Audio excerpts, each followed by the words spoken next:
également le protocole d'accueil de nos invités. Et pour terminer, vous le savez peut-être, mais nous accueillons donc le ministre de l'Action publique et des Comptes publics, M. Gérald Darmanin.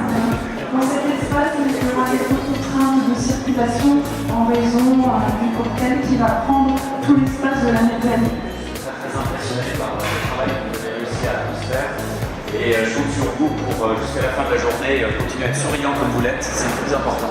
Donc un grand merci à tous et puis soyons à la hauteur d'Aluminium Dunkerque pour accueillir le mieux possible nos hôtes. C'est la route intérieure.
Bonjour à tous et à toutes.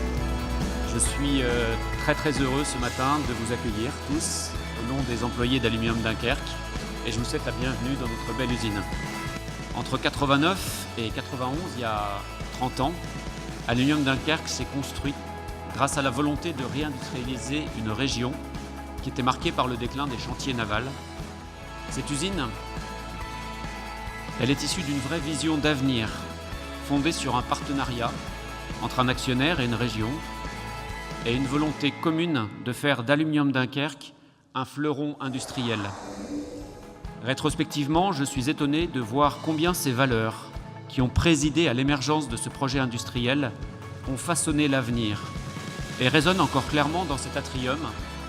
C'est la troisième fois qu'Aluminium Dunkerque change de propriétaire, et tous ont apporté quelque chose de particulier. La sécurité, la technologie, l'ouverture aux clients. Je reviens sur les femmes et les hommes d'Aluminium Dunkerque. Ce sont eux la constance dans tous ces changements. Ce sont eux qui ont contribué à écrire l'histoire d'Aluminium Dunkerque. Tout cet héritage fait partie des valeurs intangibles qui ont été reprises par Sanjeev et elles s'intégreront harmonieusement avec les valeurs du groupe GFG. Mais parlons maintenant de l'avenir. Aluminium Dunkerque quitte un groupe avec une histoire plus que centenaire pour un groupe plus récent dont l'histoire est à écrire. Rejoindre Liberty House représente une chance à saisir. Le changement qui s'opère aujourd'hui est probablement le plus important que notre site ait connu et il présente une opportunité unique.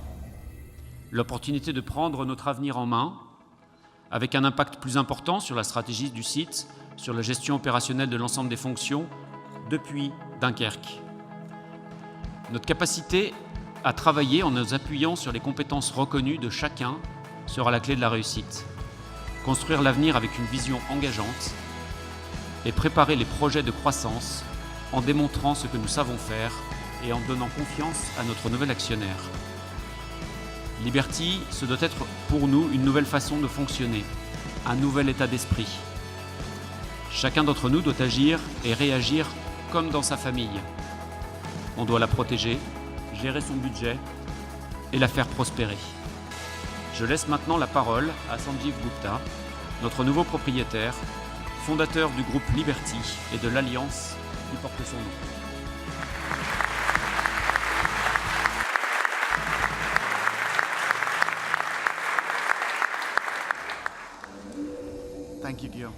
Merci. Et merci à tout le monde d'être là aujourd'hui pour partager ce moment très important dans l'histoire de la société GFG. Comme je dis, c'est un moment spécial pour nous. On va cimenter notre engagement en investissement en Europe. Nous croyons, vous avez une vision, que c'est le moment et nos valeurs de base sont des valeurs de famille. C'est une société familiale. Le changement est très important. C'est l'évolution. Il faut qu'on se développe. Il faut qu'on change nos modèles, la manière de penser. Nous devrons reconnaître et toujours évoluer, aller en avant, les possibilités de réussite. Ensemble, il faut qu'on fasse de cette usine vraiment un centre d'excellence. Merci beaucoup en avance pour tout ce que vous allez faire.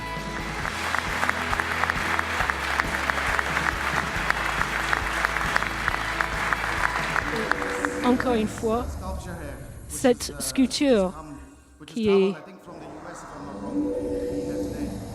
venue aujourd'hui, c'est une sculpture que j'ai commandée quand on a commencé au départ au Pays de Galles. À chaque usine où on fait des investissements, on emmène la statue pour nous rappeler nos débuts. Ça symbolise les débuts et la réussite. Et c'est pour ça qu'elle est là et qu'elle nous emmène à la bonne fortune. Monsieur le Président, on est heureux de vous accueillir ici dans l'agglomération dunkerquoise par votre investissement. Vous entrez dans cette communauté entrepreneuriale, cette communauté économique du territoire dunkerquois qui comprend déjà beaucoup de grands industriels. Ici, on a l'habitude de jouer collectif et on est heureux d'avoir un joueur supplémentaire dans la partie. Vous êtes ici dans un site qui produit un aluminium, sans doute l'un des moins carbonés du monde.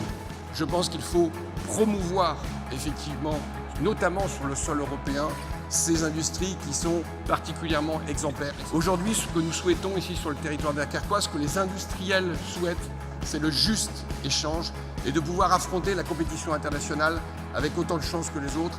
Et je peux vous dire que les Dunkerquois, les industriels qui y investissent, sauront relever le défi de la compétition internationale. Merci encore, M. Gupta, pour votre investissement. Merci à tous ceux qui se mobilisent pour faire d'Aluminium Dunkerque ce fleuron de l'industrie dunkerquoise. Merci à tous.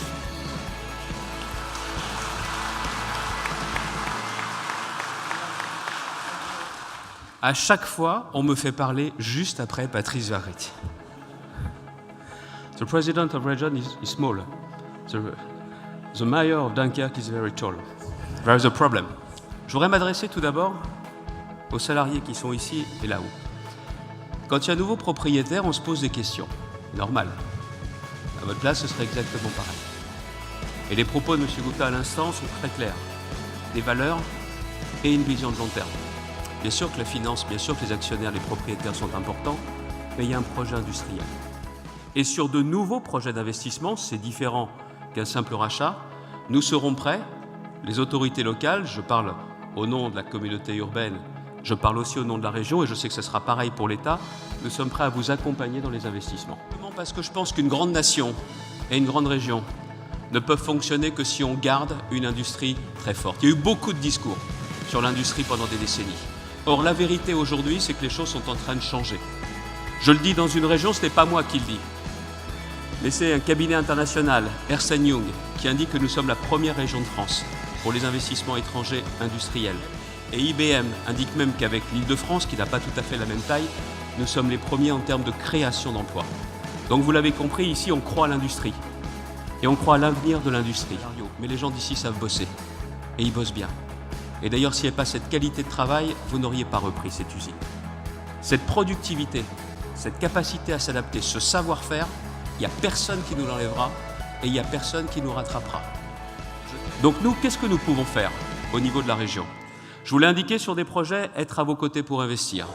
Et peut-être également aussi jouer un rôle, encore une fois, sur la formation, sur l'écosystème. Pouvoir trouver sur tous vos projets, pour remplacer également des départs, le personnel, que ce soit l'ouvrier qualifié ou l'ingénieur, le chercheur. Ça, c'est le boulot également de la région. Merci d'avoir fait le choix des Hauts-de-France et en ce qui nous concerne, nous continuerons à vous accompagner dans vos projets de développement. Merci beaucoup, merci à tous.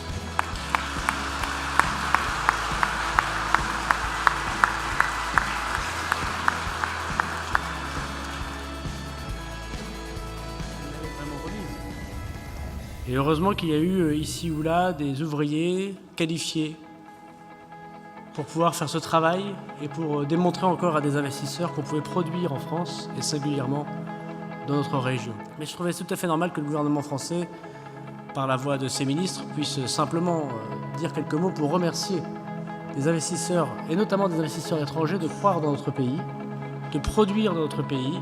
Et effectivement, la France, Monsieur le Président de région, est une grande nation industrielle et doit le rester.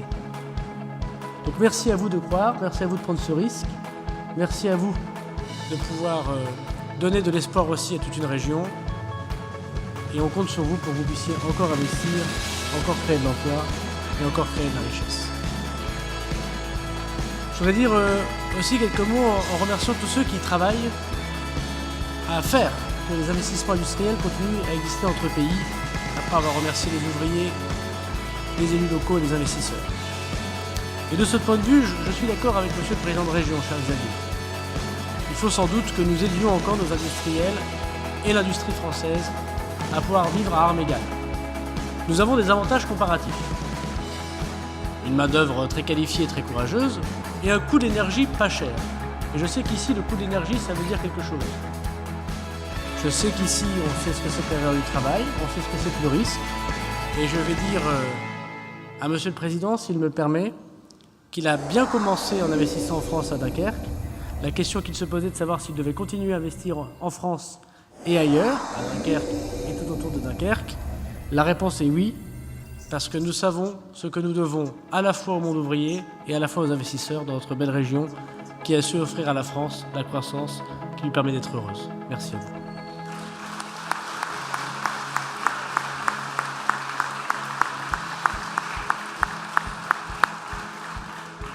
Nous allons maintenant révéler la plaque de l'inauguration de Liberty Aluminium Dunkerque. Et cette plaque se trouve juste devant un arbre, c'est un Ginkgo biloba, qui est un arbre qui signifie la prospérité. Voilà, donc c'est pour ça qu'il a été planté ici.